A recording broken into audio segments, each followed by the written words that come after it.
I'm Elio, and uh, yeah, Spanish was my first language, and I can't speak it anymore. I go to school in the Bronx, New York. My school is mostly made up of Hispanics. The majority of the Hispanics are Dominicans. I identify myself as Puerto Rican, but I'm also part Spaniard. I left the Bronx, New York, and I went to Edison, New Jersey because I wasn't doing as well in school as I could be. So my mom and my aunt came to an agreement that I would go to school out there. I'm really glad that I went to go live with my aunt in New Jersey because I feel like I have more of a feel of like what the real world is like. Coming back to New York, the schools are totally different. My old school, like I couldn't really relate to a lot of the kids that went there. I did make quite a few friends there. When I would talk about, Hispanics and stuff, they would be like, oh, I don't understand why you're so proud of your people. Like, you guys are offered all these opportunities and you do nothing with it. So when I come to New York, I am with like a whole bunch of people, even though they may not be like the same nationality as me, but they still, like, our cultures are really similar. So it's easier for me to make like a friendship and a bond with them. So I would say most of my group is Dominicans and Puerto Ricans, and then a couple of blacks and stuff that I hang out with, but not really any other race because no other race goes to my school.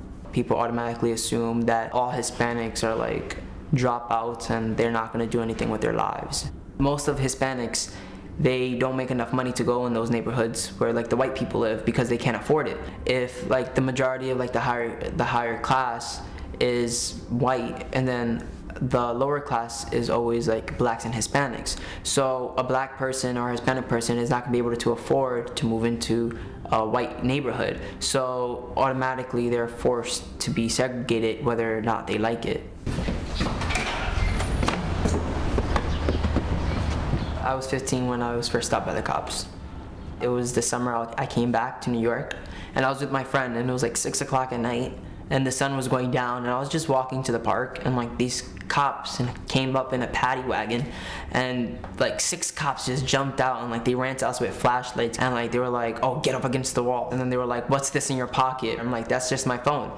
They were like, and then like he like had like 3 officers hold my pocket open while he went in slowly with a glove. I'm like, it's just my phone. After they left, like I was like so shook up about it, and I was like, oh my god, I can't believe they just did that to me. Like, I'm so like scared now. And my friend was like, this always happens, like, where have you been? And then he was like, you'll get used to it after a while. And eventually I did. Like, I've heard about it, but I didn't know it was so common. And he thought it wasn't going to happen to him, because when I told him, you gotta be careful because the cops stop you, and his friend told him. Yeah, they were like, oh, you look like a white boy, the way you dress and stuff. Like, everybody out here, we all like act a certain way, we walk a certain way, and you don't. So they're not gonna assume that, they're just gonna think that you're like a visitor, like from downtown. That treatment makes me feel basically, that just makes me feel like really like upset.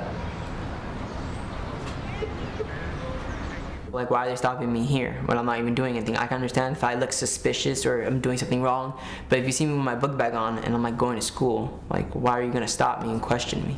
I just feel like the United States is supposed to be equal, like everybody's equal, but yet it's not what it's made out to be.